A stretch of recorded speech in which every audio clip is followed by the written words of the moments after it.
So I am having this conversation with all of you guys in reference to keeping yourself safe, okay? And the reason why I'm having this conversation, because when you are a person who is going to be operating in your authenticity, there are going to be a lot of people who are not going to be happy with that. There are going to be a lot of people who are going to do everything possible to force you to be what they want you to be, okay? And sometimes there are going to be people who want to control aspects of your life. Some of these people may be family, some of these people may be exes, some of these people may be people that you randomly met or something of that sort, okay? Sometimes, and again, when you guys are operating your authenticity, what is going to cause in many cases where you are truly being yourself, it makes you stand out, okay? And regardless of how much you are trying to say to yourself because you want to because you want to have that peace, there are going to be people who are going to be attracted to you, and there are going to be a lot of cases where you are going to resist people or reject people, and these people are going to act crazy.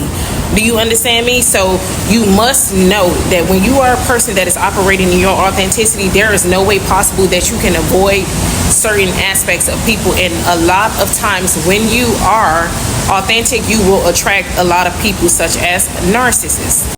You are going to attract a lot of people who have identity crisis. So there are going to be a lot of people who have personality disorders, okay? That when they see your personality, these people are going to behave in strange ways. First of all, they're going to want to get to know you. They're going to be obsessed. They are going to do things that are out of character, things that are highly inappropriate. A lot of instances where you have to protect yourself. When it comes to protecting yourself, there are several things that you must do, especially if you are a woman, okay?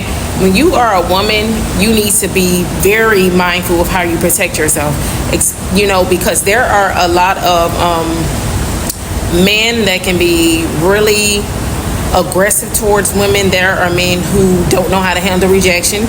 There are men who feel as if they are God's gift to the world and that they can have any woman they want. And sometimes these are the kind of men that when you are someone who is walking in your authenticity or your purity, they can become very hostile, okay? So you need to protect yourself. Common things that you are going to be met with is a lot of jealousy, okay? So you might as well get used to it, because that is just what it is. And this may be coming from, if you are a female, it's possible for it to come in the form of men and women, okay? Because men can be jealous of women, okay? And also, men not to get to a point where they feel that a woman can't be, because it is possible that there are women who actually are jealous of men, and there are a lot of women who also have an ability to sabotage men. So this is a overall protective mechanism that you guys are to imply when you are someone who is attracting negativity. Now, this is something that you do with specific situations. There are not like any random cases with this. So the number one thing to do is that when you are a person who is having you're starting to see certain things, you are starting to be in situations where there are weird things that are happening around you, okay? This is the first thing that you need to know, because this is not the first time this has ever happened to me, but this is something that typically happens when you are a person